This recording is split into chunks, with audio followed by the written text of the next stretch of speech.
come over the dais. He is the keynote speaker of today's conference. Oh, great. I also invite Professor Madhav Govind to the dais.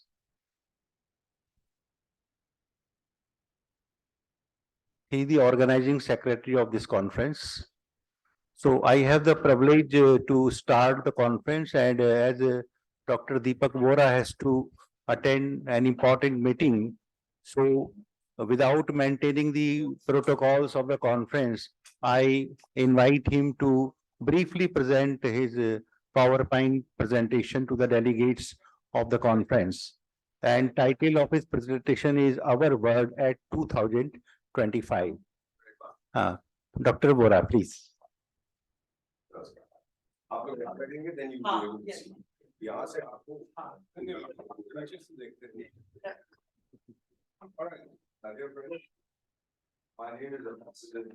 I'm a special advisor to the Prime Minister in 3 African countries. I've just flown back from the beautiful island you probably heard the name is Kunj. We were doing all kinds of funny things over there. We had those 20 good men and two amazing speeches that we cared about this.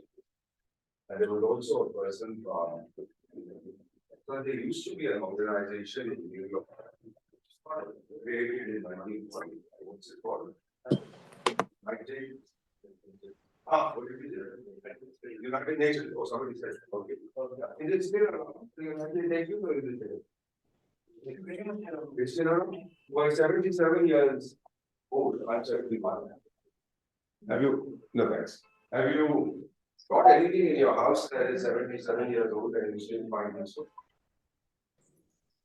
All right. Well, the Secretary General of the fine old man made a great speech, and then everybody went to have wine and dinner about all that he has. So what we're going to talk about is how we see our world in the next few years.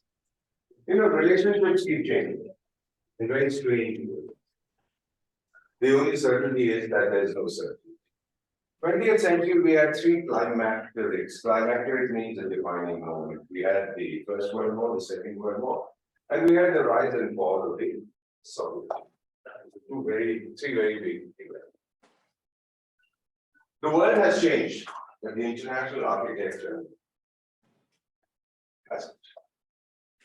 You won't believe the nonsense that we saw amongst the Western countries. When we challenge them, it was not, we don't know when it was 200 years. It's atavism, living in the past. The world has changed their mindset. I'll be very blunt with you, very frank. We've been talking about permanent membership for India of the United Nations Security Council. There are 5 of those brokers, of those gentlemen who decide the world. Which one of them is willing to resign so that India? None. And there's no possibility of an expansion. It's not in the charter. We talk all this nonsense. The reality is that unless you modify the charter, and to modify the charter, you need the approval of the permanent members of the Security Council, and one of them, you know which one, is going to turn around and say, sorry, don't want to do it. You read it, you understand what I'm saying. So all this nonsense about permanent membership, etc., it will go on. Long after my death, it will be talked about. Now, politically, what I've been seeing today, and this was in evidence in Parliament, first is the declining power of the United States. No question about it. Second is weakening on. No question. Putin didn't even show up for it. Third is growing discomfort with China. Take it from me. Of those 20 good men and truth, that gentleman, that old man from Washington, who came to the president, like Joe Biden, he came there only to talk to reform of China, thinking of China, whatever it is. 3 hours he spent with him. He wasn't interested in the conference. Because in the conference, you are each piece. You understand? Whereas he wants to be between them. So there's growing discomfort with China. You may not agree. Have you heard of attacking from the Belt and Road Initiative? Sorry, Belt and Road Initiative? We call it the Belt and Road Initiative. 150 countries are involved. 130 have told China to get lost. We are not paying back. What does China do? Send the military. Think about it. When I owe the bank 10 rupees, I run to the bank and say, take the money. When I owe the bank 1,000 crores of rupees, the bank runs after me. And I say, I won't get back. That's what's happening with you. People are not paying. Why? They don't have it. But then we had this Chinese virus, which was unleashed. And then we see rising confidence in India. I can see this. Presidency of the Shanghai Cooperation Organization, presidency of G20. Political reconfigurations.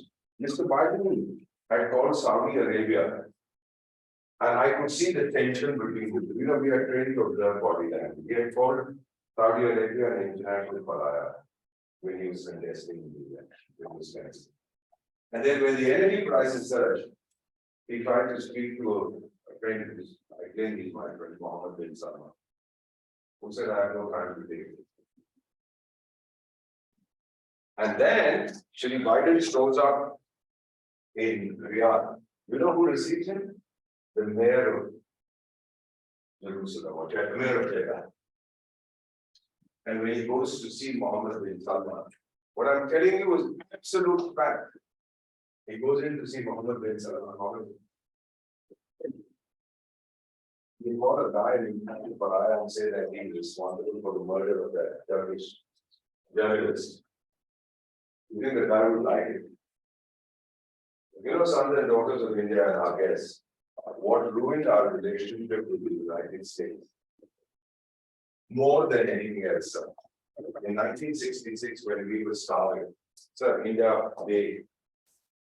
my mother, India, she was cracked and open from Kashmir down to the south and east. We had no food, near famine condition. Mrs. Gandhi went to the United States to get we voted 9 and 11 million. 66, 67. We were told not to eat our money. We don't know what hunger is. I wrestled with human beings in 1960s. I have slept hungry. But there was a national emergency. I did not. So when she went there, two things. You said things like that.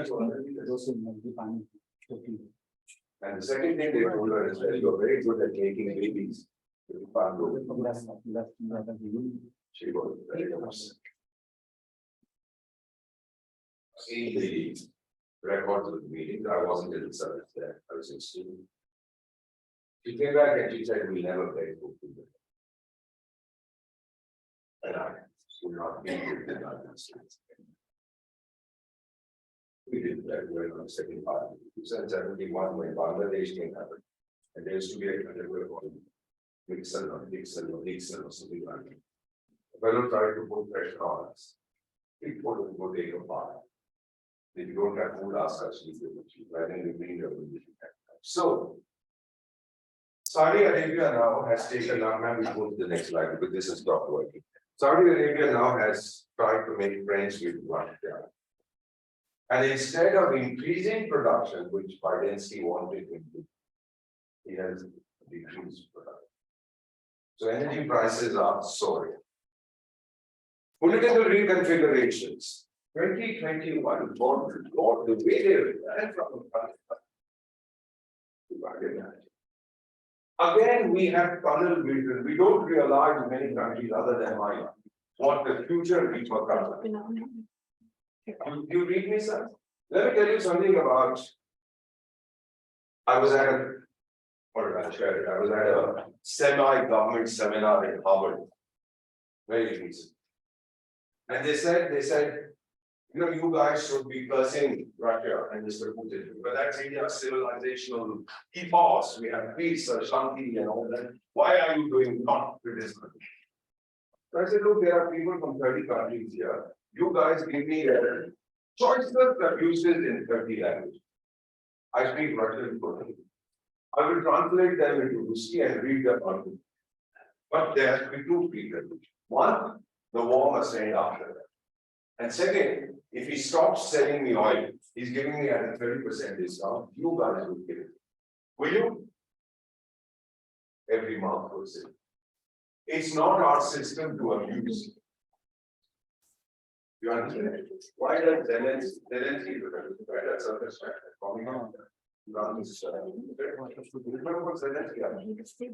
He and Virendra and Kunj are all asking us to leave. Because they are used.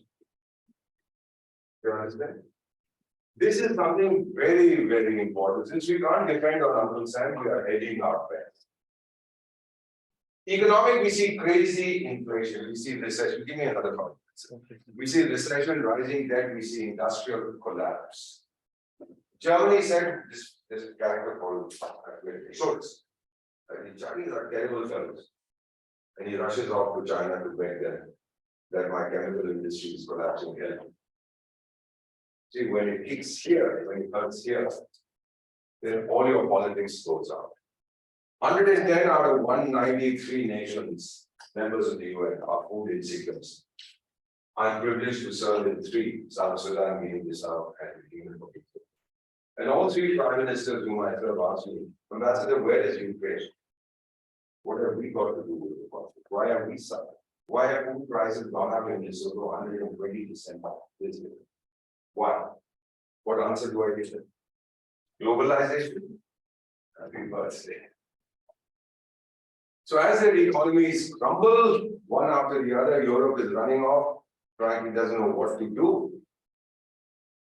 Well, thank you. Next slide, man. Yeah. Climate behavior, well, no. Climate related, what's happening, you're all aware of this. It's the biggest threat to our survival since the human race was invented. We've just had this meeting in Sharm el-Sheikh. We've just reached an agreement, happy birthday, a few hours ago. That now, and by the way, we discussed this for 30 years. The agreement. Just as the Comprehensive Convention Against International Terrorism, we've been discussing for 26 years. We move very fast. So please wait for that another 4 years before we. And what have we said? That now there's going to be a climate agreement and the rich countries will pay for all the damage in the poor countries. And the United States and European Union said, well, China must also pay. China said, what, I'm a poor developing country. But yesterday you said you're a rich developing country. He said, well, that was yesterday. Today I've become a poor developing country. So you have to give me money out of this.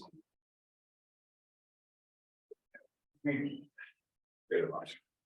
And then, of course, the virus, which is the biggest threat to our survival, long COVID has kicked in. Have you heard of an organization called the Weird Health, not Weird Health, what's it called? The World Health Organization. Have you heard of it?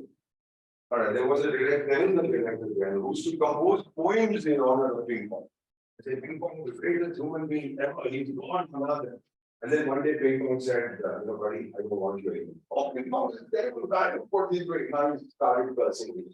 They say 1 out of 3 human beings have been infected by it. Does it make sense to you? You may not have had the symptoms. 1 out of 3. And so we are going through long and altered brain function. It's not going away anymore. No virus ever goes. Now, was it a weapon, etc., etc.? I don't know. And then, of course, we all know about climate-related disasters. We know that Europe had the worst floods, the worst drought in 500 years. In certain countries in Europe, sir, they've been told to wait once every 2 weeks. I don't go there because they stay.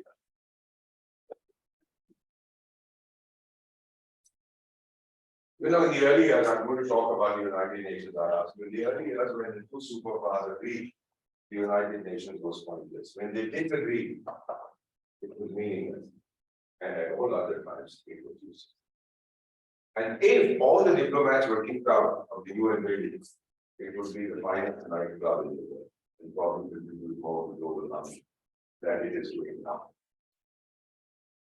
So anyway, we're not going to rush through this. So what we are seeing is the attention has been shifting in the early years, colonialism, development, prevention of wars, and Palestine, arms control, all this equality amongst nations, no genocide, no war crimes. And now it is Ukraine. We are a bit tired. We are seeing the cracks come. We could see it even in Bali. Look at this character, Zelensky said, told the American chap, "You're not giving me enough weapons." That fellow said, "I spent so much in giving you weapons that you very And then Zelensky issues a statement of the greatest man, the greatest human being on earth is the Joe Biden. Kind of jokes are these that we are seeing internationally. So any case, the USA and the USSR were partners in the Second World War. They used to beat up a chap. So what was the name that I forget? Adolf Hitler. They got together to beat up Adolf Hitler, and when the war was over, they became enemies. Man. Thank you. You can turn it towards your side if it becomes easier. Thank you. And then we had for 45 years, we didn't have, people call it the Cold War. I prefer to call it the hot peace. They were friends with each other, they were enemies, whatever. We had something, what happened to the Soviet Union was that it was a military superpower, but economically as the I've served in Moscow, I've served as ambassador in Lithuania, in Poland, and Armenia, and Georgia. 4 countries and Moscow. I know. There was no development. As one Soviet citizen said, we pretend to work, the state pretends to pay us. There was no productivity. Then, of course, etc., the Russians, when they became independent, they were the largest Soviet republic. They begged to join NATO. 10 years. They begged to join the European Union. They were humiliated. Now globalization becomes the new mantra. Suddenly, hundreds of millions lifted out of poverty, hundreds of millions today pushed back into poverty. So I'm going to talk about globalization. I don't know. You have to decide. I won't be around.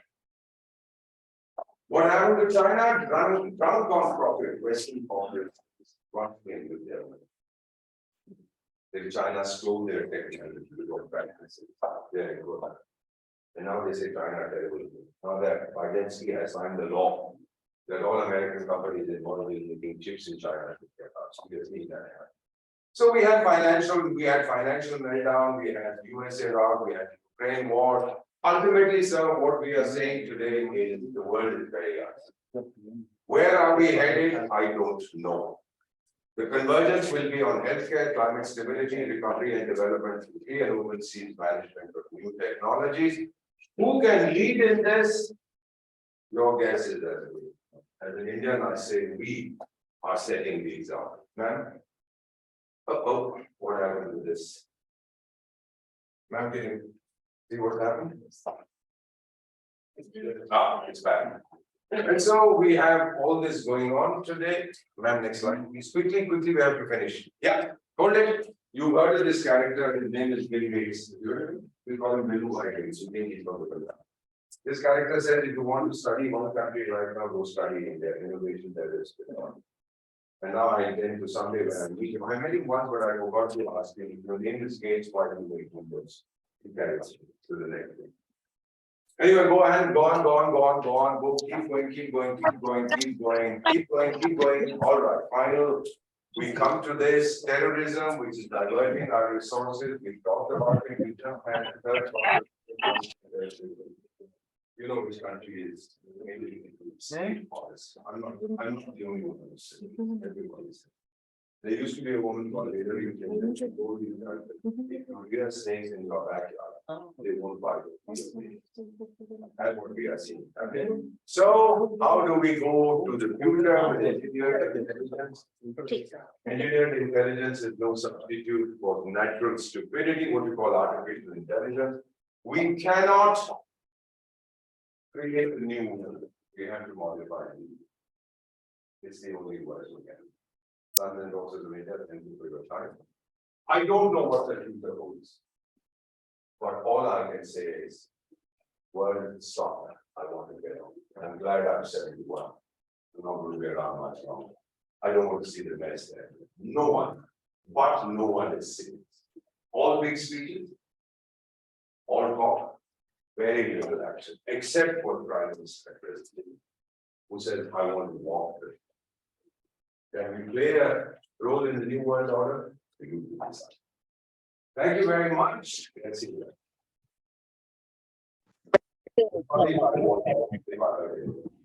Then we are okay.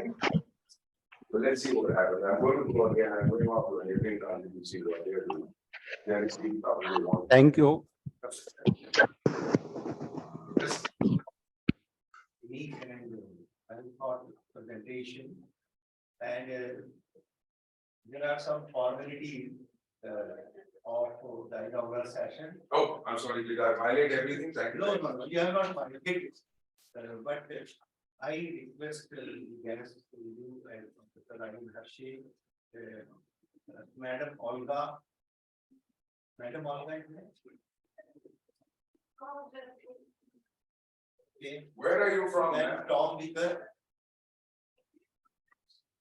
From? to come over the dais. Dr. Varun Singh. Then our keyboard. Which part of the Harshe? Oh, wow, you're in one of the most beautiful parts of your country. I spent months over. Professor Rajan. Actually, hello. Hello. Yes. Yes, sir. Yes, I am inviting you. Right, sir. Professor Rajan Harshe has been the Vice Chancellor of University of Allahabad, and I request Preeti Tiwari. She is done PhD from University of Allahabad, from Department of Globalization and Development Studies, to welcome Professor Harshe with bouquet. Thank you.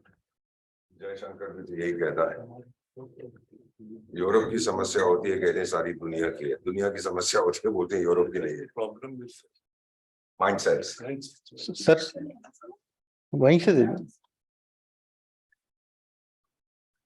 Sir, she is the product of the center you have started in University of Allahabad. She did PhD. Oh wow. Ma'am, congratulations. Now I request Devanya Nag, another PhD holder from the department, to welcome Dr. Vora. Thank you. You earned your PhD, right? Mine is honoris causa. Madhav, Govind, please come. I was driving along the road and I found these guys waving me down saying, look, we want As to give an honorary PhD to somebody. The chap hasn't showed up. As Dr. Vora has to leave in between, so please present a memento to him from the side of the GREFI. Devanya or Preeti, anyone? Thank you very much. I'll come down. We'll make life easier. Let me come down. Let me come down. ठीक है आने दीजिए. We are trained to respect our women.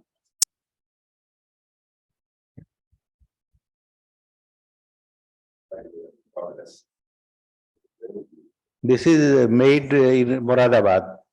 Made in India. India, Moradabad, specialty. So, without wasting time further, I invite Professor Rajan Harshe. He is a scholar of globalization, and at his initiative in the University of Allahabad, a new Center of Globalization and Development Studies was started in 2010 when he was the Vice Chancellor of that university. And he is a scholar of international repute in the field of development studies and globalization. So, and I am the first professor of that center. So I invite him to share his views to the delegates on the theme of the conference, and this will be his keynote address to the conference. Professor Rajan Harshe. Sir. No, I'll stay right here. आप बोलेंगे तो मैं कैसे जाऊंगा? नहीं ऐसा. To listen to you is a privilege. No, you are kind. In any case, my boss is traveling, so. And I can't be sat, I'm too senior. Go ahead.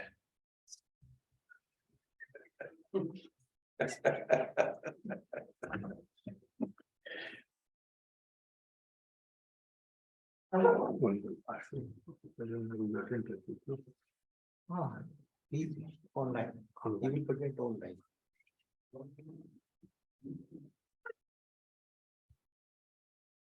Are you using Zoom or Teams? Zoom? Good morning, everybody. Professor Singh, Ambassador Vora, Professor friend from JNU, and all my dear friends from the audience. I was asked to address ideas related to globalization, theoretical and empirical realities. Now, I will not be as colorful and attractive as your previous speaker. You are not yet 71. I'm older than that. Older than that. But most importantly, I'll just get back to the kind of subject at hand and say a few things. There are, when did we begin to talk about globalization? There are always people who think that globalization has its antecedents, but I am personally concentrating on a time when globalization as a phenomena we witnessed with the fall of the Soviet Union. There have been people related to kind of ideas traveling from one part to another part. Vasco da Gama came to India, and that's why that's a time we can. But for me, the demarcating line is fall of the Soviet Union, and I say it because somewhere there was a dream of man, perhaps right or wrong, but in 1917 the communist revolution took place, and Russia came with the promise that in major areas in the production, distribution, consumption and exchange, socialist societies will do better than the capitalist societies. And if that was a dream, then that fell apart somewhere with the fall of the Soviet Union, disintegration of the Soviet Union. That's why I'm concentrating on post-1991 period. What does really globalization signify? What does globalization signify? I would say it's a kind of deepening and widening of interactions between state and society. It is also compression of time and space, deepening and widening of interaction, compression of time and space, where what happens actually is that, there is a free flow of goods, free flow of ideas, free flow of services, free flow of technology, free flow of finances, free flow of terror, free flow of diseases. Everything flows across the border freely. At least theoretically, that's what globalization always meant. And it was all stimulated by the revolutions in information communication technologies. Constantly kind of new revolutions occurred, and information communication technologies have stimulated globalization massively. To be on the lighter note, I would like to say, and perhaps in tune with what previous speaker was saying, that look, if you look at this phenomena of globalization, somewhere Bill Gates, who connected the world so beautifully and brought us together, is one part of globalization, and the other side of the coin can be Osama bin Laden, who used Bill Gates' information technology to connect himself with all the international terror networks and created a problem called 9/11, where Twin Towers were brought down. So there is this connectivity which can cause either way. Globalization can increase cooperation among countries. Globalization can also cause disintegration. I would go further and say that, and I'm going to talk more about it, but globalization has thrown up international regimes, and they're important. There were always international regimes before. And any regime comes up and states sign an agreement and work to see that ingredients of the sovereignty are perhaps even compromised, but the regime works. At the international level, World Trade Organization is such regime, United Nations is such regime, IMF and the World Bank are international regimes. comprehensive nuclear test ban, that is also CTBT is also another international regimes. So they have become active in some sense. I would also like to say that the nation state, which was primary actor throughout in the history, and we talk about international politics, it has been witnessing existential strains under globalization, and I will talk about it at a length somewhere. What is nation, what is state, but it is a view that you have to kind of bear in mind. If world is becoming then borderless, things are changing. If somewhere socialism has fallen into disrepute and capitalism doesn't have viable alternative, either there is laissez-faire capitalism or welfare capitalism, then what is this capitalism which we are talking about? What does it mean? I personally feel strongly that capitalism has emerged as the most powerful system, which is also a world system and a mode of production. So as a mode of production and as a world system, capitalism is formidable today. I would just define capitalism or describe its salient features for you to see what it is so that we are not vague about what we are talking. Capitalism is a social formation built around conflictual and cooperative relationships between wage labor and capital. Capitalism also denotes somewhere private or corporate ownership of the means of production. So you have private or corporate means of the production, conflictual and cooperative relationship between wage labor and capital. You have socialization of production, but privatization of profits. Socialization of production, privatization of profits, and capital gets accumulated on the world scale. I think this is an important point that I'm making. Just try to remember this, that private or corporate ownership of the means of production, conflictual and cooperative relationship between wage labor and capital, socialization of production or privatization of profits, and accumulation of capital at the world scale. And that's why it is system. That's how Immanuel Wallerstein discusses it at length. Samir Amin also does it. Andre Gunter Frank at a later stage also, he talked about capitalism as a system. Now, if this capitalism as a system, people got excited in academia. Fukuyama wrote that it is end of history, liberal capitalism and everything is end of history. Or there's also a book called Clashes of Civilization by Samuel Huntington.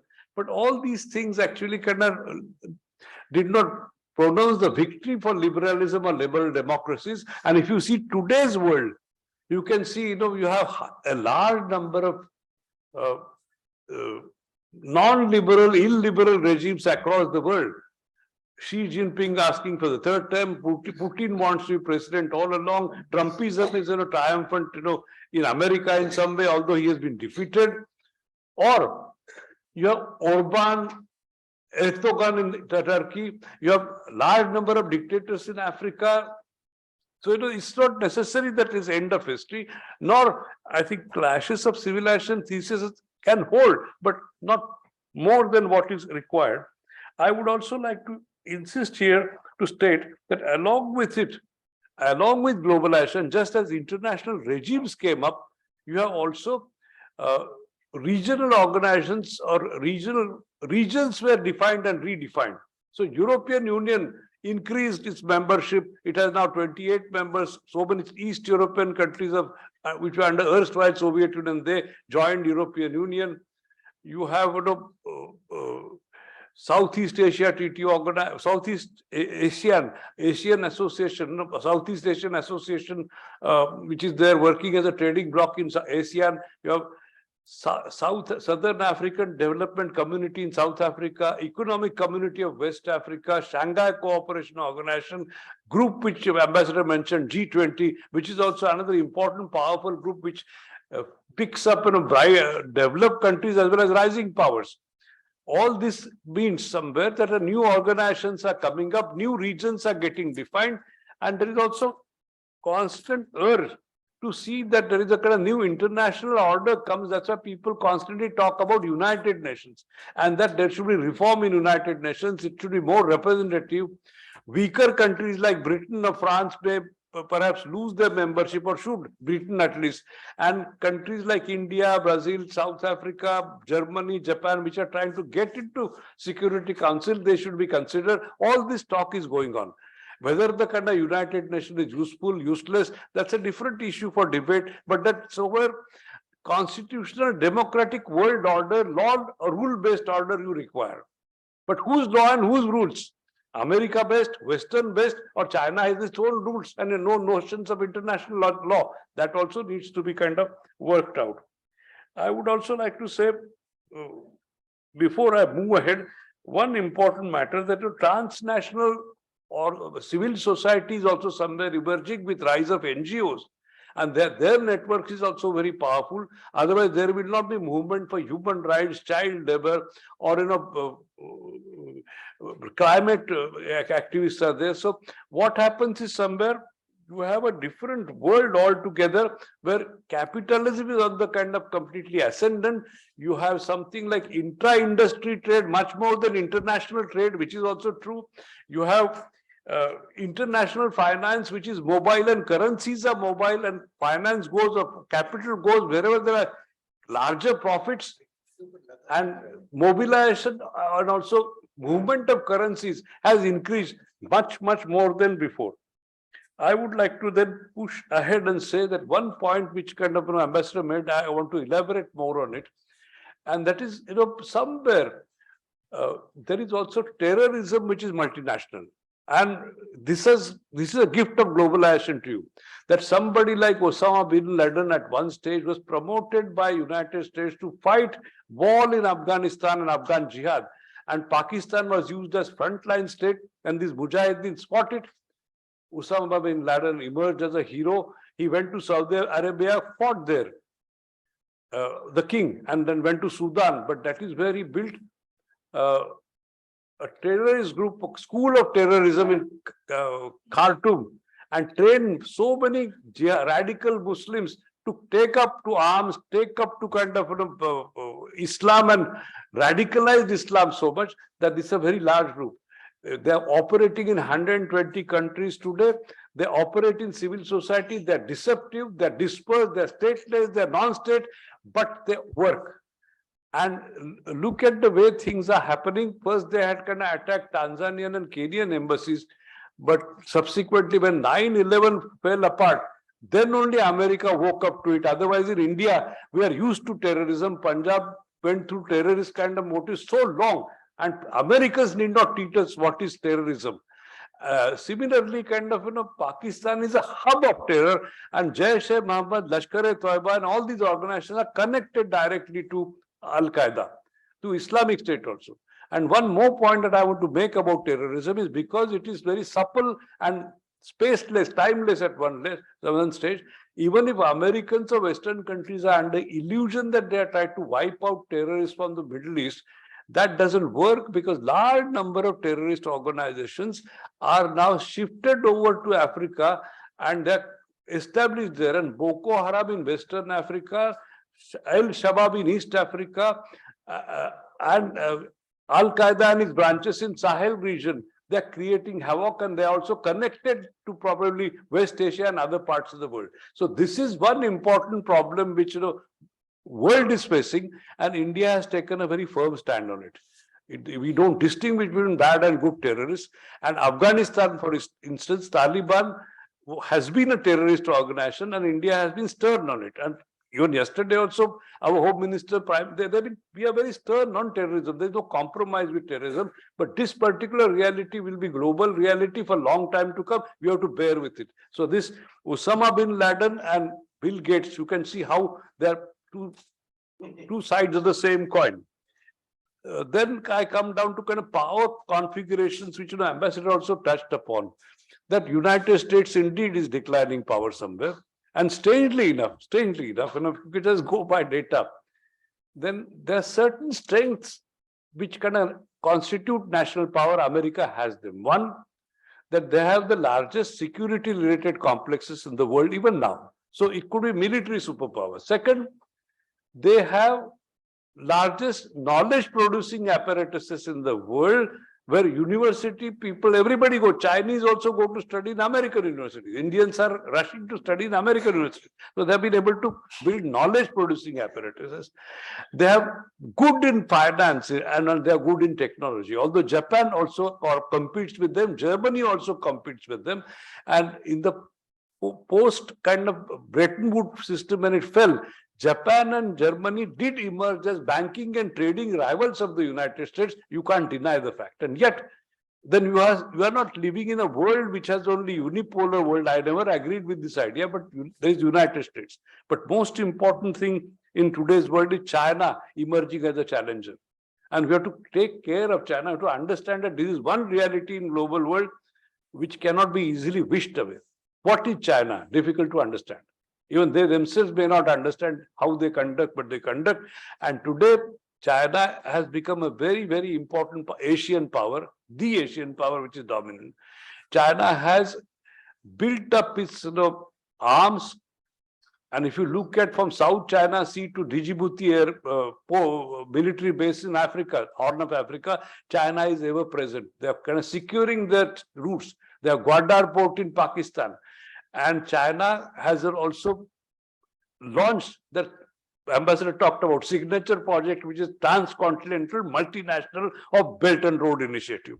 Now, this Belt and Road Initiative, how it can be appraised, I can't say, but China is advancing loans. It's a kind of mega infrastructure project in certain areas when they want to help African countries for digital infrastructure. But is it a dead-cat diplomacy or not? Or is it attack just? More nuanced appraisal of that project is itself required. And we are still in the process.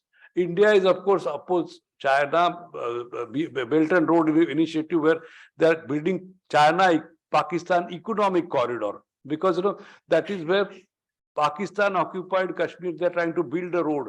And that is why India has opposed it. But then China is coming up as a major power and rival. And at least verbally, Xi Jinping is threatening that they will have Taiwan in their pocket by 2027. It may not be so easy, but they're saying it. By 2049, that means the 100th anniversary of People's Republic of China, they want to be at the top. So they have those dreams, lofty nevertheless. If you look at look at America then. America actually kind of began this entire process of globalization. Interesting. They were Bush was a new world order, new order, and Trump in so many ways reversed it. America first he began to talk about. America walked out of Paris Peace Accord, Trans-Pacific Partnership. America became more inward-looking and also racist country, where blacks were discriminated against. America opposed free trade and became protectionist. America also opposed to immigration, which has made America actually, ethnic communities from different parts of the world made America what it is. And Trump kind of became all the way different, illiberal, and that's how America is. Then America walked out of, ambassador to tell more about it, Iran deal, the Iran nuclear deal. So many policies have been reversed by United States, and perhaps all this could also cause your withdrawal. It's a kind of sign of your decline, because at one stage in Somalia they intervened to bring peace and law and order, and they thought humanitarian law is also important. Another thing is that they also had been intervened in Yugoslavia in 1999 without authorization from the United States, United Nations. So America was doing something, but that also has stopped. I would like to say one thing when I talked about international regime, one more point I thought it should be mentioned, that United Nations is no longer confined to only interstate politics. United Nations also today is getting interested in local politics. Whenever there is genocide or rights of individuals are affected, United Nations has taken position. Sometimes when people are asking for self-determination, in the case of Namibia, United Nations organized a referendum and Namibia became free in 1990. In the case of Eritrea, United Nations organized a referendum, made it free in 1993. When South and within Sudan, there was intrastate conflict and South Sudan fought for liberation, referendum was organized by the United Nations. And in several places where a civil war, United Nations peacekeeping force is active. So United Nations is not just mere international actor, it is also playing some such role which kind of gets into or infringes in the domestic politics of all countries. I would like to say, last point, very important nevertheless, because what is happening is you have many problems which are global, and Ambassador alluded to it, climate change, extraordinary problem. And he says he's 70 when he doesn't want to live more because he will have to face that problem. I'm going to be 74. I also feel that I will be, before Ambassador, I will be out of this earth. But nevertheless, climate change is a serious problem. Tomorrow there will not be Bombay city. European people will have problem of water. All kinds of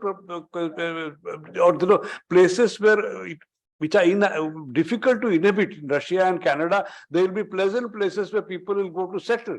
So climate change you have to address. And if you know, or you may not, India was the first country, Indira Gandhi raised it at the United Nations in Stockholm Conference.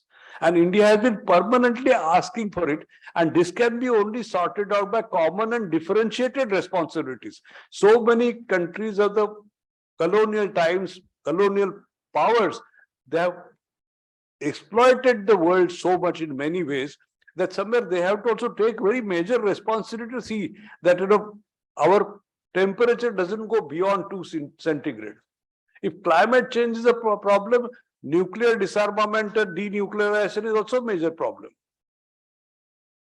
Then there are also problems related to human rights. All over the place, there are brutal dictators and people are dying. Problems created by globalization, which are you have refugees, migrants, immigrants, asylum seekers, non-citizens. How do you handle them? This is all globalization's creation in one sense. So, what is the agency and how does one sort it out? And that is the question at hand. You generally say, and now here conceptual problem I'm addressing, try to be careful. I'll be careful. You also try to get me. Nation state was one important agency through which all this was handled. Now, nation state is a very complex phenomena, very complex, because it involves state as well as nation. State is an entity which is juridical. State can be identified. State is juridical. State has one special kind of quality, and that is it has organized physical force. It may be legitimate, it may not be legitimate. Organized physical force is with the state. It has extractive power, it has coercive power, it has population, territory, sovereignty, and government. State is juridical. It can be recognized by all other states. Bangladesh became free, it was recognized by community of states. Nation is psychocultural. You feel a nation or you don't feel a nation. So what has happened in the world after Westphalia Treaty of 1648 is there are states trying to become nations. In Africa, they were left with states and they're trying to build nation, building of a nation. Even India, they used to think of it as nation in the making. Then subsequently, they thought India as a multinational state. Now we think of India as civilized state. There is a debate constantly on India.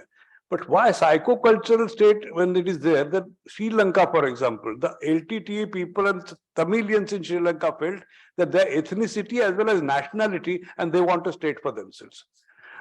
In Turkey, Iran, Iraq, and Syria, the Kurdish people felt that they are a nationality and ethnicity, and they want a Kurdistan for themselves. The Basque separatists in Spain want their own state. In Africa, you can see many places where nationalities or ethnicities are trying to demand state for themselves. So this is a very complex reality. You have something like, ethnocultural. Every nation state has it. Ethnocultural means you can write biography of that nation. And civic territorial, where the concept of citizenship is decided. So ethnocultural, civic territorial combined, that is nation state. But unfortunately or fortunately, that is the only important actor which is there for us, most important and prime actor through which all the globalization problems can be negotiated. I'll just give you quick examples now. One example I thought I will give you is how nation state is also finding hard to exist. Take West Europe and East Europe. they became integral, European Union came up, and Western Europe was far more integrated. There was international finance and technology transfer. People were thinking of common security policy, common foreign policy, and what happened was integration looked very obvious, and at the same time, the national roots they could never easily get over. And that's why Brexit occurred and Britain got out of the European Union. And Eastern European countries, they anyway belong to somewhere that faced empire, whether it's Russian Empire, Ottoman Empire, or Austro-Hungarian Empire. So they're trying to carve out nationality for themselves, and they're trying to become nations. And so Western Europe and Eastern Europe together, if you look at it, somewhere fragmentation and integration both are trends, and you can't get away from them. I will talk about Asia, for instance. And how does one see? I will concentrate only one part, migrants. Look, China has so many migrants all over. And those migrants in Southeast Asia or Taiwan, Hong Kong, they contribute so much to China's foreign exchange reserves. How kind of, then one understands, is there something like diasporic nationalism? When Prime Minister Modi goes out of India and he almost gets like a rock star treatment. All those Indians, what India is in their mind, they're willing to kind of back India, they want to kind of invest in India. How does one understand it? Is there something like diasporic nationalism? And then important part, like suppose Bangladeshi people, they are fed up of their own part because they're oppressed and they try to get over and come out of their border and come to India. Then will you maintain the border or shoot the people who come as refugees? These are all hard questions which globalization is facing across the world. I only raised it as a problem, as an issue. I would like to say then that in Africa also, the same problem is continuing. Nation states are falling. And one important point that I thought I should make is imperialism, which was always, alive.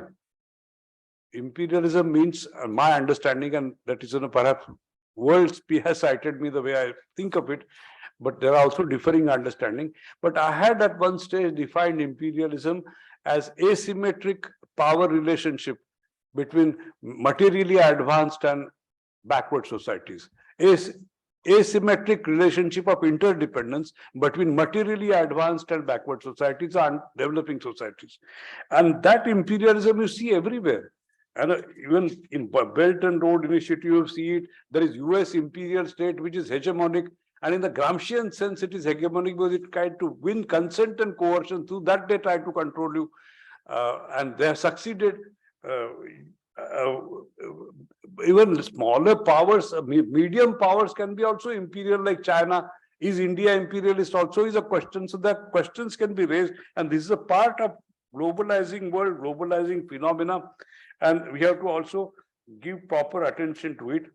Point is, very simple. And last 2-3 points about capitalism I will make, that it's a very subtle system. Look, in France, between 1981 to 1995, Francois Mitterrand ruled, and he was socialist leader, and he had 4 communist ministers, but he managed French capitalism well. So you can see capitalism can operate in several ways. You have government which is communist, but capitalism operates. Your fascist regime of Hitler, Mussolini, they were dominated by the capitalists. You have apartheid South Africa, primarily built on race-based capitalism. You have India's capitalism, family-based capitalism. You have Japanese capitalism, which is community-based capitalism. So capitalism has its varieties, and it's a subtle system. You can't easily understand it.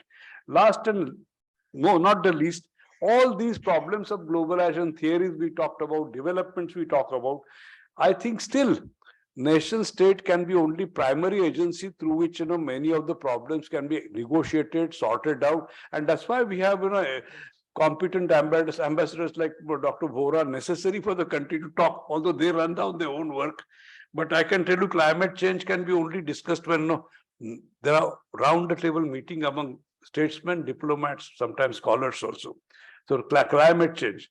Second important is a denuclearization agenda also cannot be worked out without state participating in it, because most of the amount that goes into research and development as well as building up of armaments, it comes from state.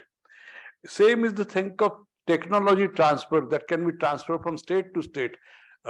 And that is why it is important. Internet has made us universal, yes. It has also allowed us to kind of communicate to each other, but health related issues. Again, Ambassador talked about COVID, and I know that this is a long standing reality. I have myself caught COVID twice, so I don't know what must have happened to my brain. And this is till now I'm talking normally. But this particular reality, whether it's COVID, AIDS, or SARS, all diseases they have to be handled internationally, otherwise they cannot be. And state will be important factor. Civil society organizations can also help, but state is important. And it has come to our light, when COVID was managed by Government of India, money went, vaccines went to Africa, vaccines went to neighboring countries, states received them and they were injected. I would like to say that somewhere civil society and state have to have greater cooperation, because we are surely entering an era where there is going to be global civil society, just as there is going to be world politics in the world of globalization. I think, with these remarks, I would like to state that nation states, although it is besieged, it is still going to be a catalyst. It is going to be still a major actor in working out all these challenges under globalization empirically, and theories will prosper. You have Antonio Negri and Michel Hart wrote about it. Many theories are there. I didn't touch them, but all told, I think this is a kind of interesting time in which we are living, and how many ways we kind of look at this will kind of enrich our understanding. After all, in the classroom, when teacher goes to teach, what does he teach you? Several ways of looking at this world. Ambassador show you how, as practicing ambassador, how he looks at the world. I am a teacher. I showed you how I look at the world. I'm sure all of the speakers are going to give their own bit to make our understanding richer. And I really must thank you profusely for bearing with me for all this while. Thank you very much.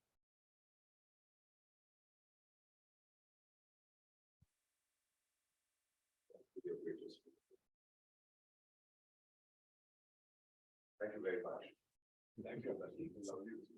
Lovely listening to you. May I take this away? Oh, yes. Thank you. I have to deal with this letter. Sir को बाहर तक छोड़. Thank you.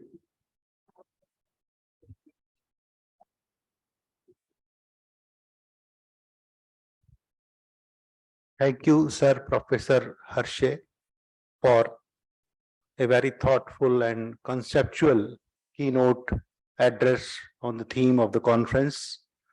And before I proceed further, I request Professor George Mathew to please come over on the dais.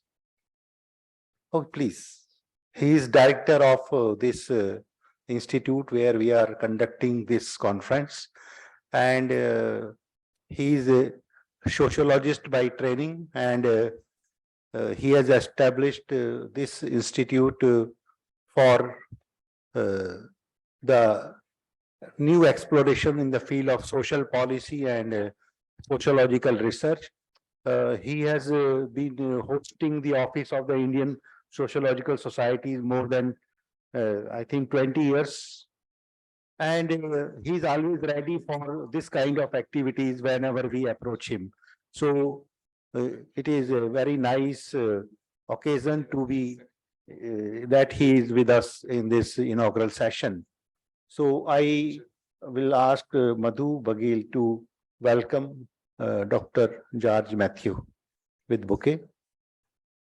Oh my God. Yes. Then I request Dr. Deepti to welcome Tom Vicker. He is from Nottingham University, United Kingdom.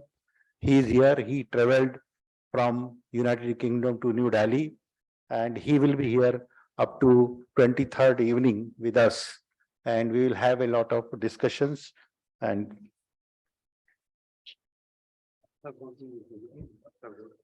And I request Dr. Pankaj Kumar Singh to present the memento to Professor Rajan Harshe.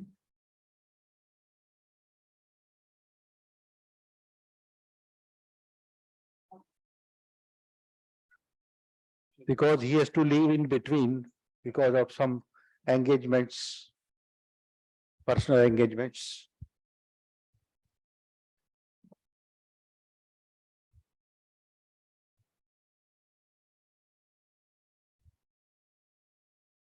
I think Ambassador Ashok Sajjanhar is connected with online.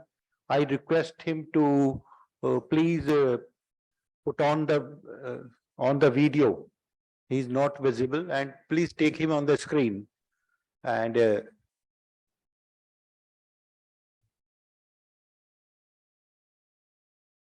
please take him on the screen. Operator.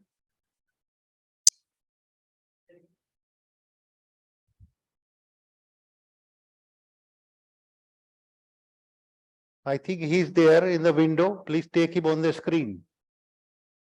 Yes, this one. Thank you, sir.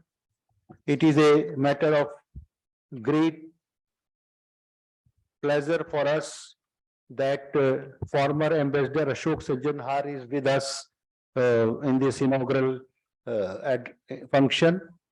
And he is currently the president of the Institute of Global Studies, New Delhi.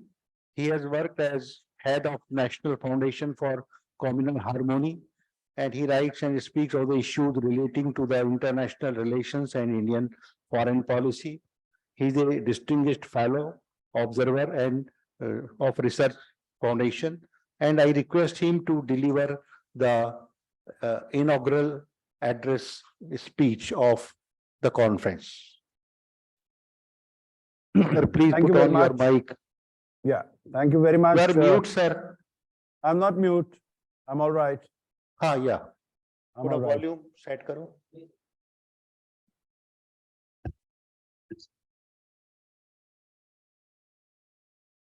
Okay.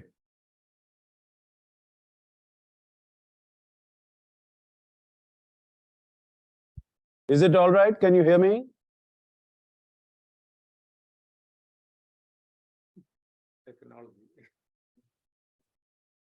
Hello.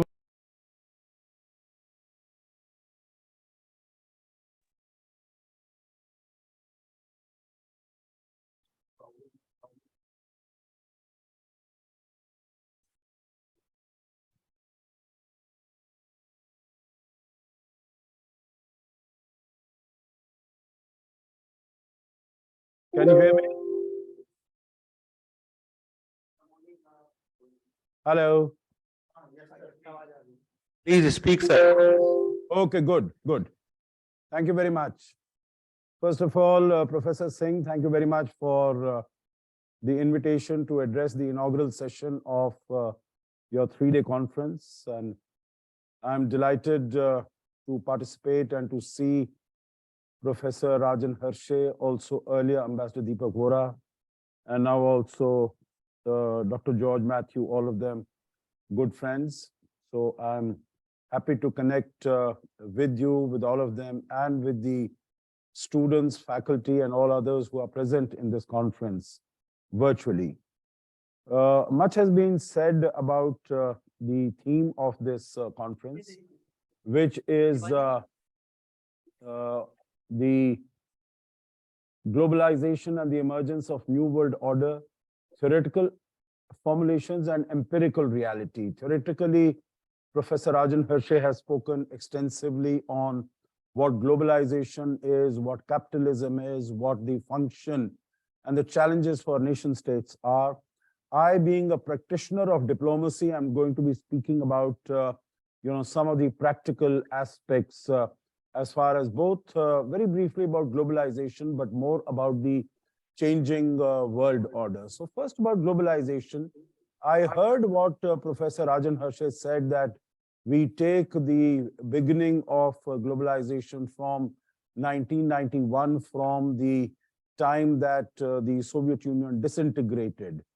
I think if one were to look at globalization as a system of exchange of goods, of services, of thoughts, of ideas, of philosophies, of religions, I think then it really has to go back to time immemorial. He gave the example of Vasco da Gama. I could go much further, even at the time of the Silk Road, from the 3rd century BCE to the 15th century CE. You know, there was exchange over the Silk Road.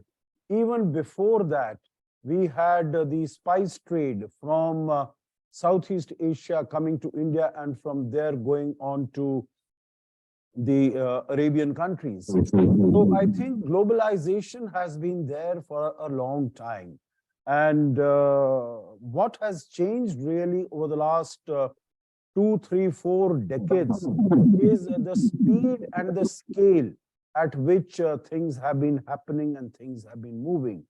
And primarily that is a result of the advancement in technology, particularly the internet, the information and communication technology.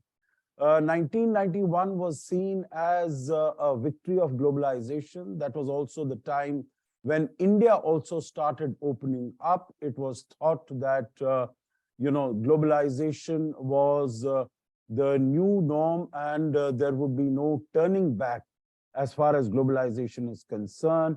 It was seen as a triumph of market forces, of capitalism, of democracy, of liberalism, and as an end of history. But of course, we have seen that that was to last not for such a long time. In just about 2 or 3 decades, we have seen that there have been huge anti-globalization movements that have been taking place. Of course, it needs to be recognized that particularly in developing countries like China, like India, globalization has led to huge, development, prosperity, growth. In terms of the number of people who are below the poverty line, they have come down very significantly. And but there have been challenges also, I think, in these countries and globally in general. One of the challenges, of course, is that disparities and inequalities have increased drastically, both within the countries and amongst the countries. So while you see, even in countries like India, the number of rich people, prosperous people that has grown, number of people who have been lifted out of poverty, that has increased significantly. But the gap between the rich and the poor, what we call the Gini coefficient, that has increased. In another way, as far as we've been talking a great deal about environment, about climate change, and there also we see that the environment has suffered very badly as a result of globalization, because of use of, whether it is agriculture, use of fertilizers, and use of chemicals. So the movement, and this I think we can see very, very clearly, much more clearly in China than in the case of India, because today China accounts for about 32% of the greenhouse gas emissions, while India is still around 5 to 6% of the global greenhouse gas emissions. And the reason for that basically is because of the huge contribution in the area of manufacturing that China has. So there have been pluses and minuses, both of them. But I would imagine that the minuses are also equally as a result of the lack of proper governance. The inequality within countries that has increased. That can definitely be taken care of, that can be dealt with through appropriate policies by different governments, and for their own reasons, the governments have not resorted to that. Also, we need the world to come together to deal with this existential challenge of climate change. And that is why we see whenever there are meetings like G20, this time in Bali, we had protests.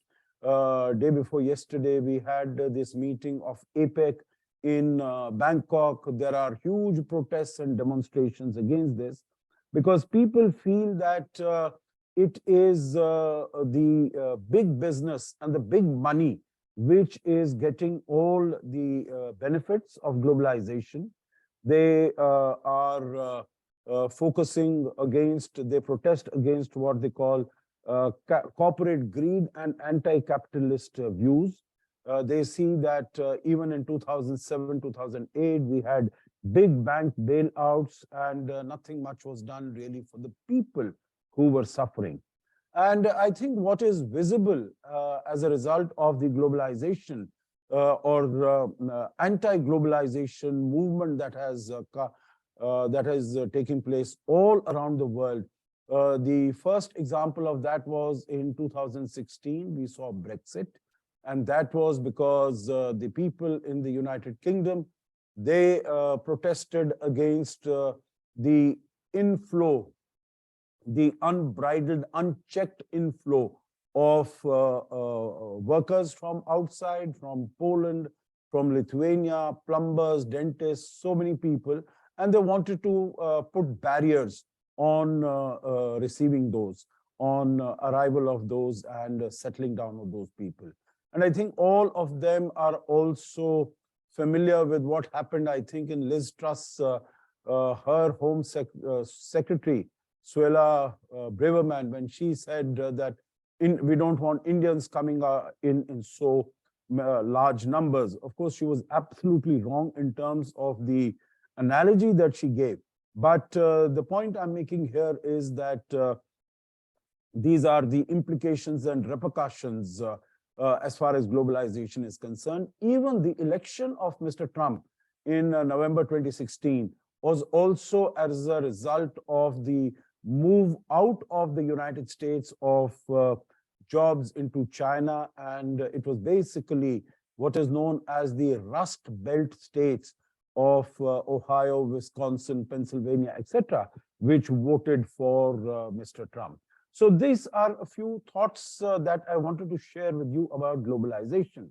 Now, in terms of the change in the world order, I think both the earlier speakers have mentioned that.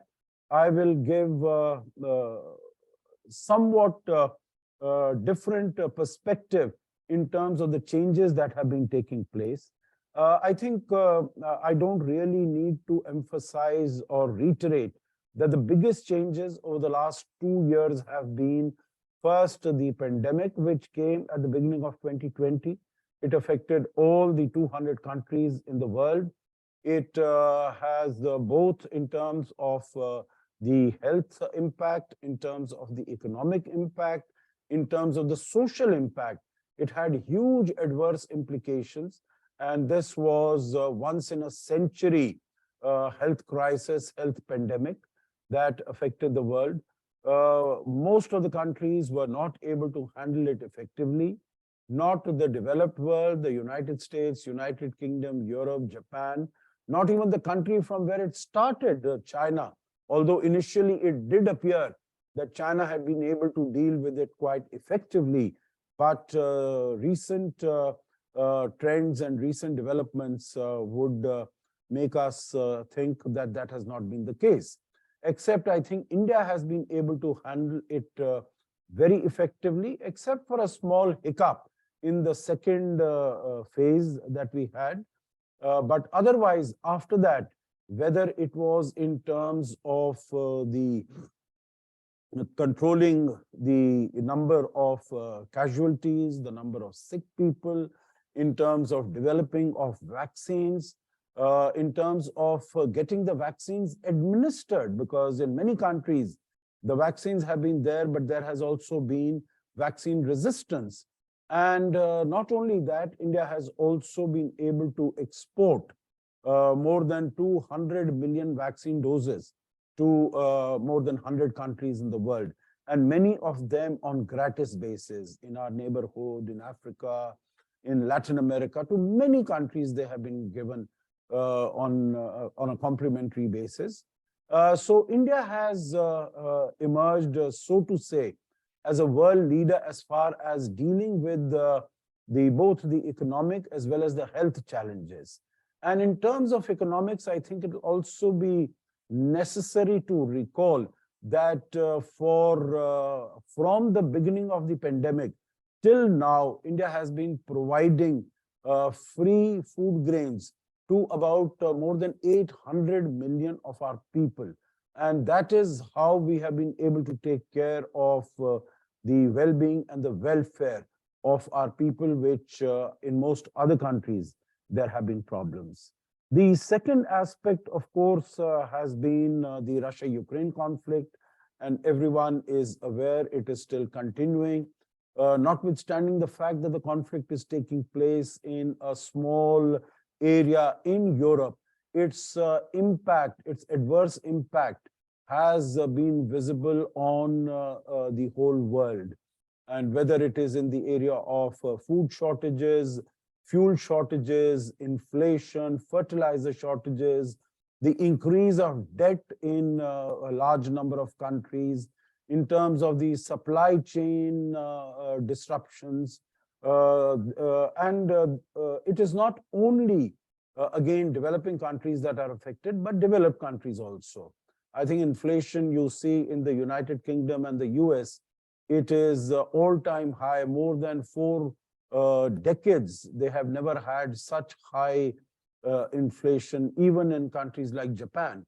And secondly, in terms of the energy shortages, and particularly with winter coming in, the position, the straits in which the European countries find themselves is rather difficult. So there also, India has been able to handle the situation pretty well so far, whether it is in the area of inflation or it is in the area of providing food items or fertilizers or energy at a reasonable and affordable cost. Of course, there has been an increase in inflation and increase in energy prices, but they are in no way comparable to the huge changes, the huge inflation that we have seen in a large number of other countries. That brings me to what the Prime Minister said in the first session of the G20 at Bali. And he compared the situation today to the situation in the post-Second World War era.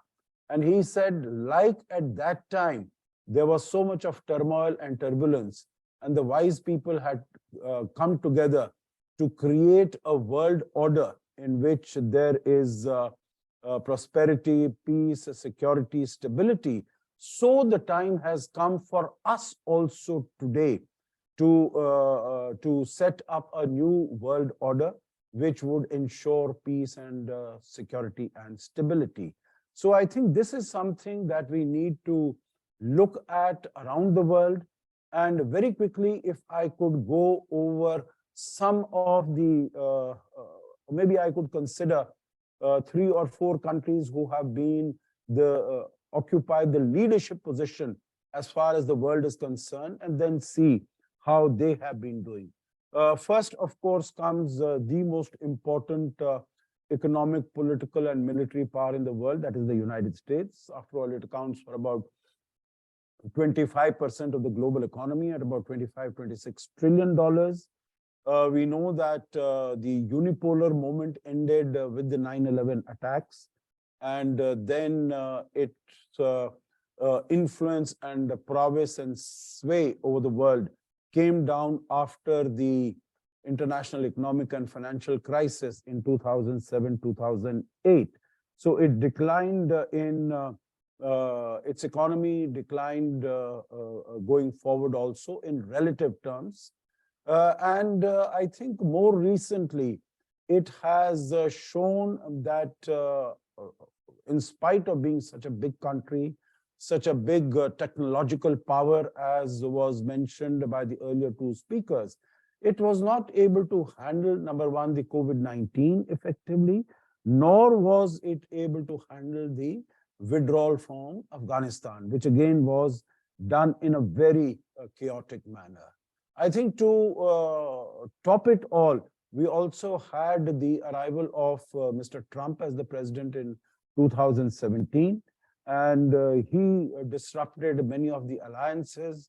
Professor Harshe spoke about, how he came out of TPP, Paris Accord, JCPOA, etc. So I don't want to go into that, but I think it needs to be mentioned, it needs to be recognized that the United States is not going anywhere. It might be comparatively a diminished power, but it is still a very influential, still a very strong power. Mr. Biden has been successful in shoring up the alliances, whether it is with Europe, the Transatlantic Alliance, or it is with Southeast Asia. The push that he has given to the Quad, I think that is very commendable. The sort of national security strategy that has been enunciated a few weeks ago. The actions that have been taken against China, I think they appear to be strong and muscular. So the United States, although it might be somewhat diminished power, but it is still continues to be a very influential power. The second is in terms of the rise of China, which again, both the speakers have said. I would put the turning point of the inflection point as far as the rise of China is concerned to 2008, when we had the economic crisis. So while the Western countries, Western economies declined, it was China which rose, which its influence and its proportion, of the global economy, that increased.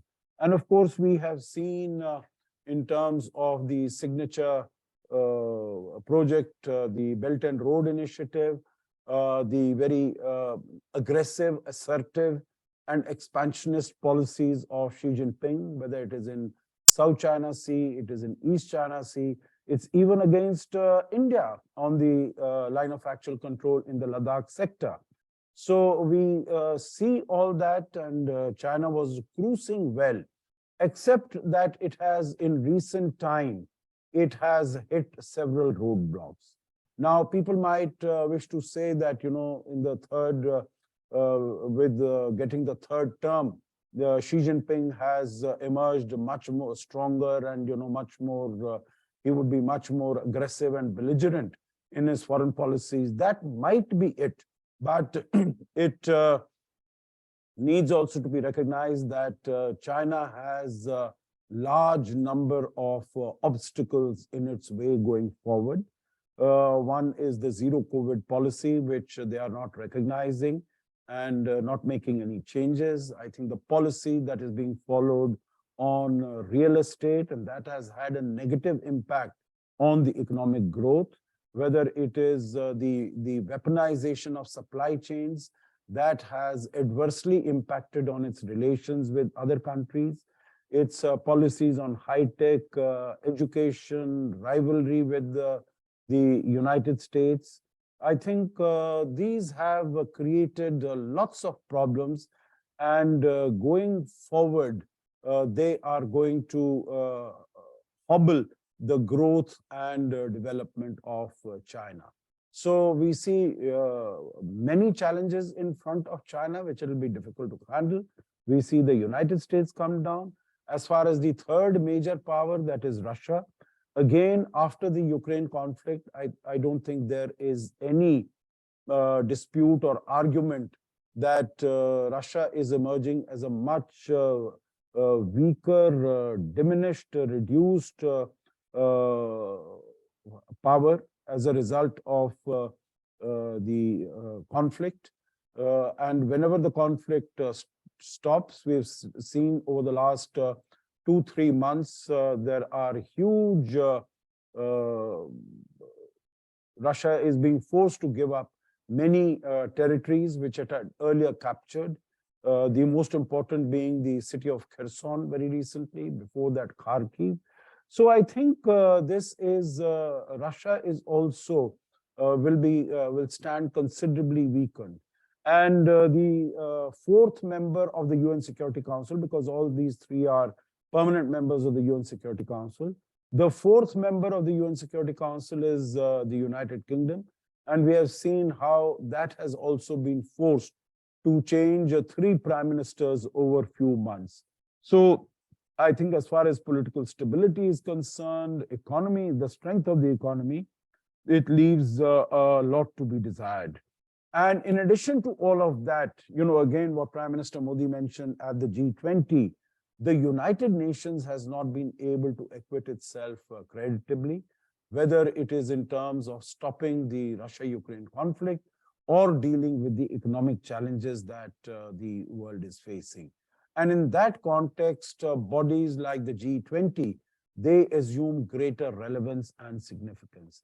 And of course, plurilateral bodies, not such multilateral bodies, but even plurilateral bodies. There are like the Quad. I think they also get greater significance in terms of the policies that are following. Now, in this context, in this changing world order, what is the position that India occupies? And very briefly, I will just finish in another few minutes. As far as India is concerned, we see that it is recently emerged as the fifth largest economy in the world, an economy of $3.5 trillion. There are a number of international bodies and agencies, financial agencies, which suggest that India will become the fourth largest economy by the end of this decade, and the third largest economy, displacing Japan, by the beginning of next decade. Also, it is the fastest growing major economy in the world today. I think there are figures that have emanated from the UNDP, which would suggest that India moved more than 415 million people out of poverty from 2005 to 2019. And during the same period, the poverty level in India came down from 55.6% to about 11%. So while these changes have also been taking place during the time that India was dealing with the COVID and also dealing with the challenge from China on its borders, it has managed to deal, as I mentioned, with both these challenges quite adequately and quite successfully. So today, India stands on the world stage in a strong position, in an enviable position. It has in fact become a partner of choice. It has become quite indispensable to getting solutions for any of the major global challenges that confront the world today, whether it is climate change, whether it is terrorism, whether it is nuclear proliferation, whether it is economic growth. India has become truly indispensable to seeking solutions of these. I think issues like strong, bold, confident leadership of India on the global stage that has been visible, a strong, stable political dispensation within the country that has stood it in good stead. And that is why the world is looking upon India as the managing director of IMF, Christina Georgieva, said recently, that there is darkness and gloom all around. And in that, India shines like a beacon of hope. So I think India, not by itself, but I think in concert with other countries, other middle powers, I think it can definitely provide leadership and a solution to the many challenges. So the final point I would like to make here is that while all the other countries are either major countries, big countries, important countries are either declining or they are being viewed with suspicion. India and maybe some other countries like France, like Japan, like Australia, Indonesia, I think these emerging as a part of the multipolar world can definitely be instrumental in shaping a new world order in the aftermath of the very cataclysmic and turbulent changes that we are seeing in the world. So thank you very much for giving me the floor and giving me such a patient hearing. Thank you.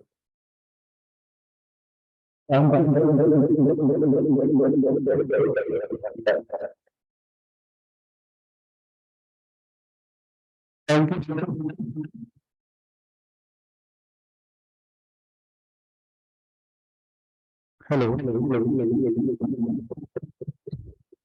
Sir.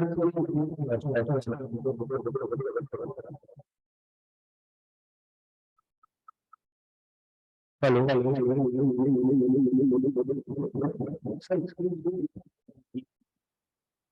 Hello. Thank you, sir. Hello.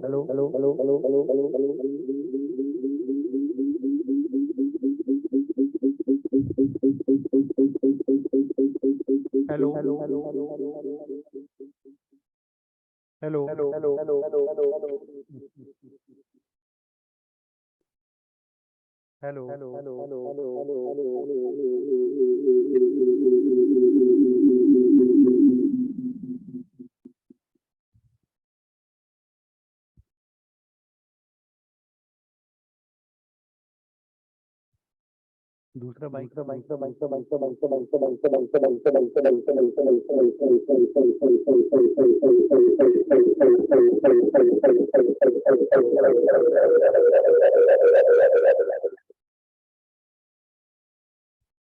Hello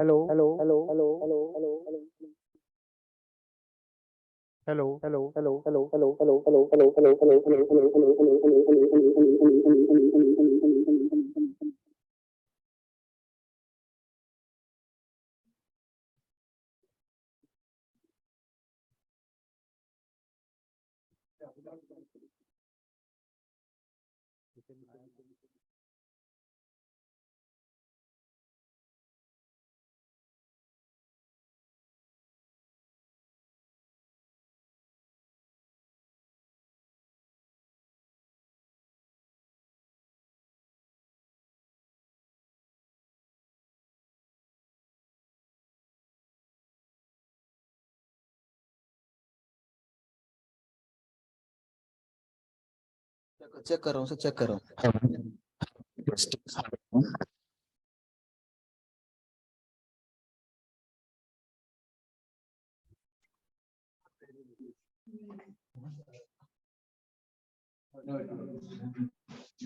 Hello. Thank you very much, sir, for delivering inaugural address of the conference. Am I audible? There is some problem in the audio of the auditorium. So we are trying to make it repaired. But in the meantime, we can start, and I will take this occasion to invite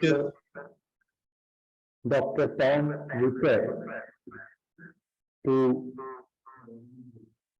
a few words on this occasion.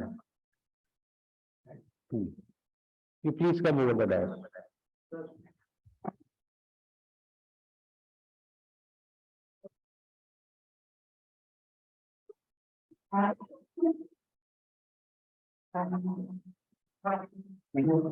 Thank you. Well, I wasn't prepared to say anything at this point in the conference, so I will be very, very brief. But thank you very much to the organisers for having me here as part of the conference. It's a great honour to be here with you all. The kind of issues that speakers have been talking about this morning, the massive kind of international global challenges that we're facing, obviously require international conversations and dialogue to try and come up with solutions. Coming from my context of England in Britain, a country which has obviously got this horrific colonial history and which today is rapidly declining in its influence in the world, which has been accelerated further by Britain leaving the European Union. And so it's a very humbling period for us in England, and a period that really emphasizes the importance of learning from international colleagues. So yeah, I'm very happy to be here in that spirit.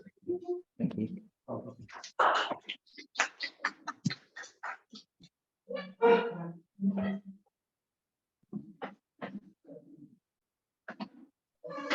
Before we proceed for the conclusion of the session, I invite Dr. George Mathew, Director of the Institute of Social Sciences, just to say a few words on this occasion.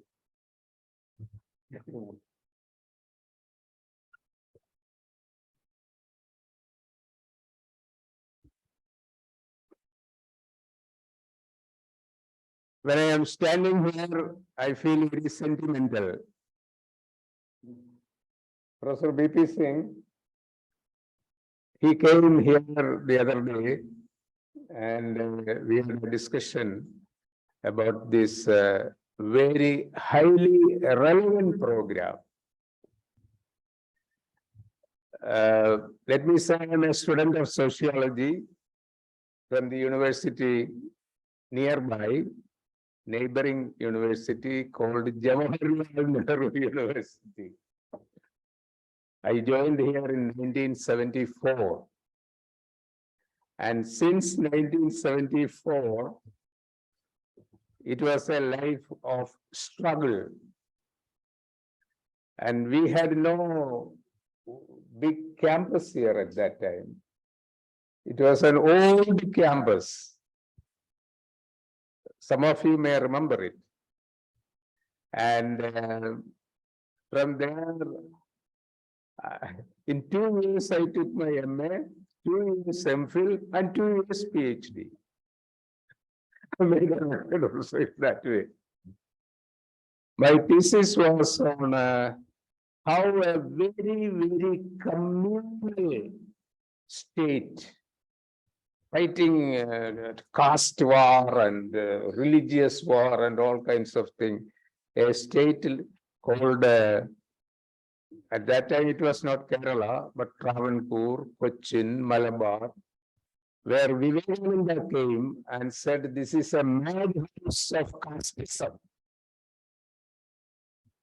1892, he came to our area and said, it's a madhouse of casteism. And today, if you want to see a secular state, you come to Kerala. So my book is a communal to a secular Kerala. You can travel by communal, ethnic, all kinds of road, but you can reach the goal of everybody is equal. Anyway, I don't want to go into the details now. Your tea time is over. It's like, 12 o'clock I was told, and it is 2 minutes after 12, so I will stop here. And another very, very important thing was that we were part of the International Sociological Society meeting, which was held in Ashoka Hotel in 1986. 1984. 86. 86, okay, because we founded it in 85. The institute was in 85. So 86, you're right. And we were working hard to bring the big sociological foundation of India and the big names of India, M.N. Srinivas, and you name anybody. And then this institute was the base of the Indian Sociological Society. And till the other day, we were hosting that and doing things, and all sociological scholars were coming and going and all that. We are proud of it. And I especially thank my dear brother, Professor. Thank you very much. And let us have a wonderful time.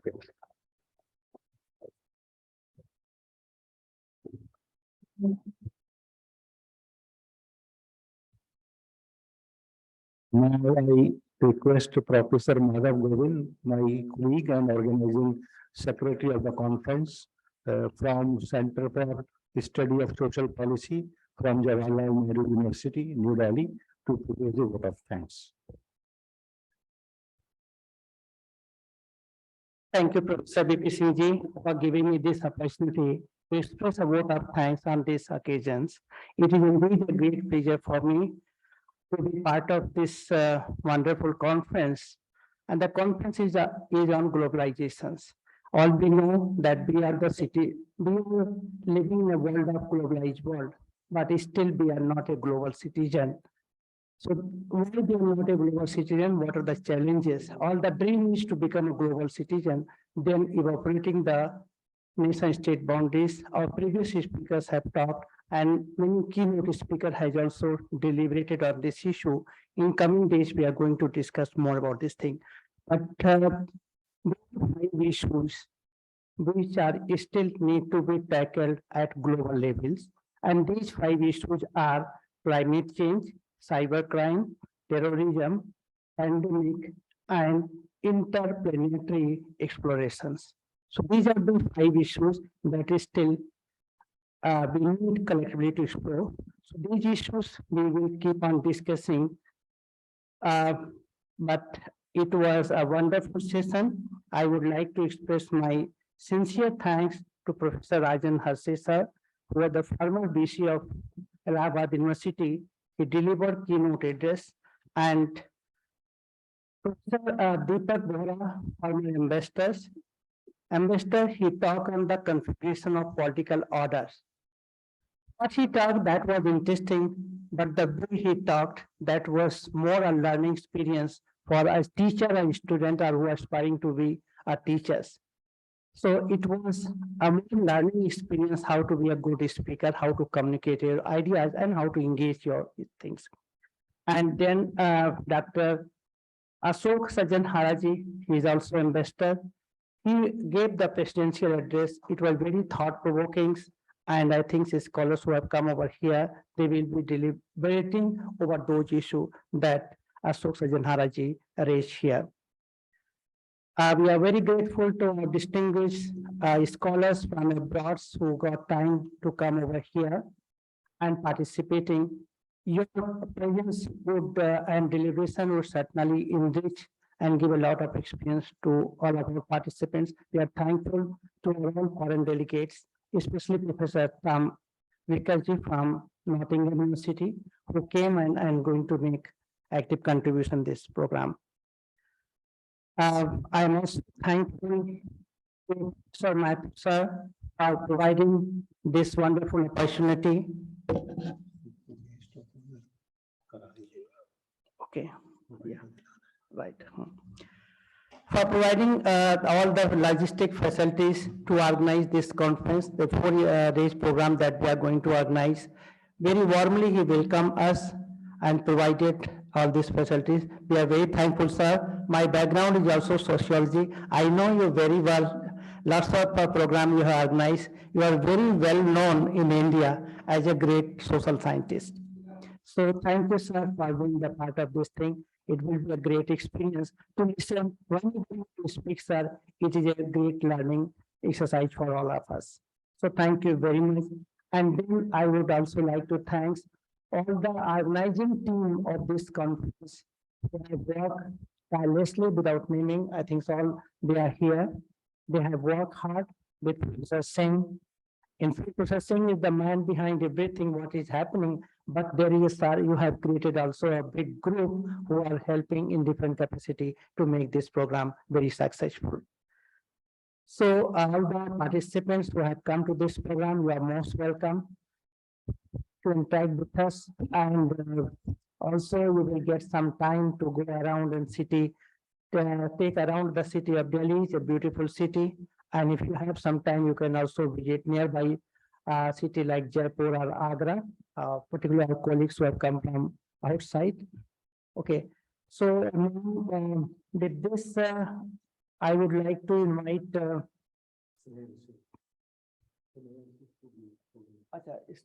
Snehal, to give to welcome Stasimo, no, Tom, yeah, Dr. Tom Vickers to felicitate mementos, yeah.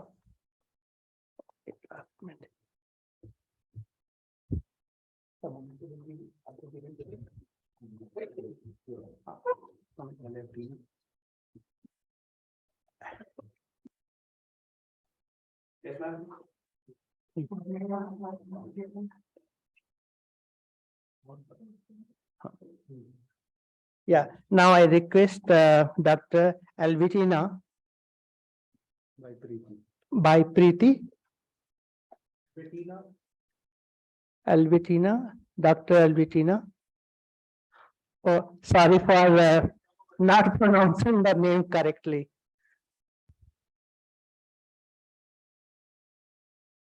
Alvitina Stasinova.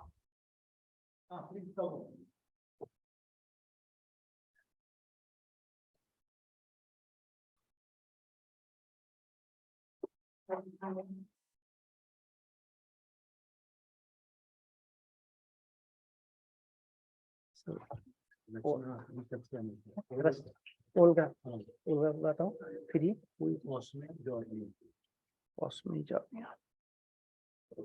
Now I request Dr. Olga Rasmi. Yeah, Rachna, Dr. Rachna.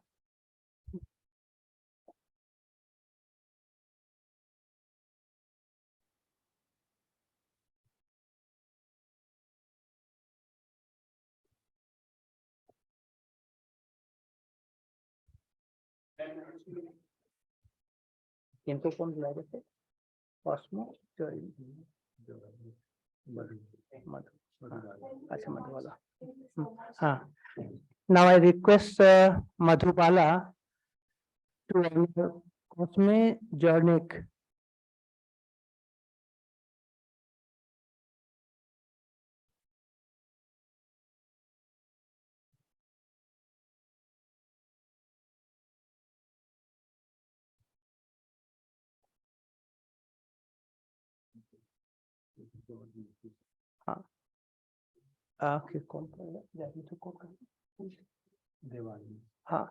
Now I request Devangana to felicitate Professor Mathew.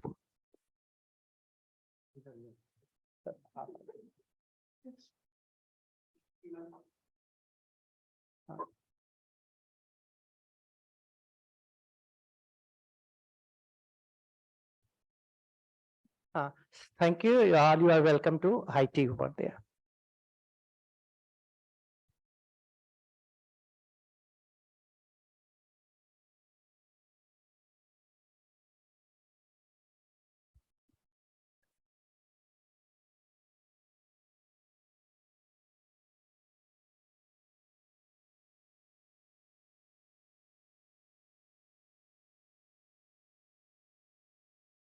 Maharana Pratap Government PG College, Bilsi, Uttar Pradesh.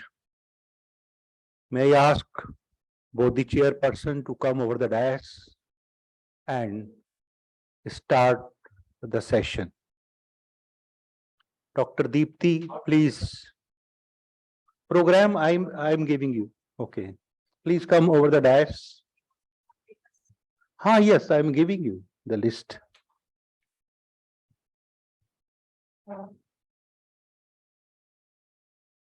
Now I hand over the session to Dr. Deepti Shankar.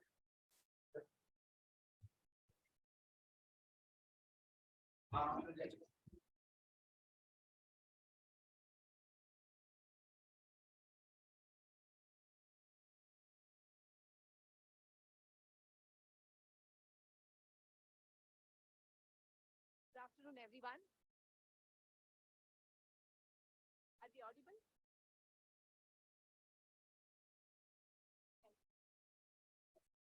Okay.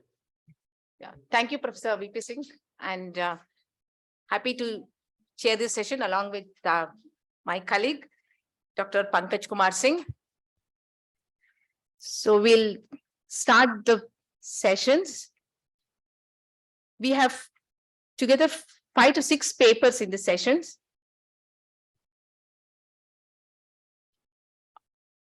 Most of the papers are in person. Do we have the scholars? Apurva Dashrath, Kausar, Debanjan Nag,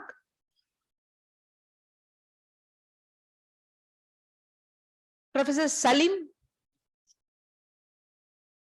Dr. Sitaram, then Madhu Sisoda. We can start with the first paper. Apurva Dashrath, who will be speaking on Indian cultural globalization through Indian daily soaps in Zimbabwe. The theme, technical sessions theme is cultural globalization. We'll get a lot of information and discussions related to cultural globalization, which is like very, where we are most connected. We are talking and living this cultural globalization in last so many decades. And let's talk and listen to it with the first paper. Apurva.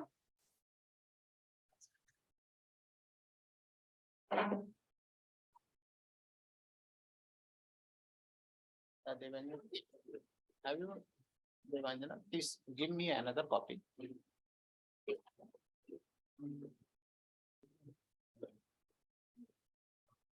Okay, Apurva, please come. Okay.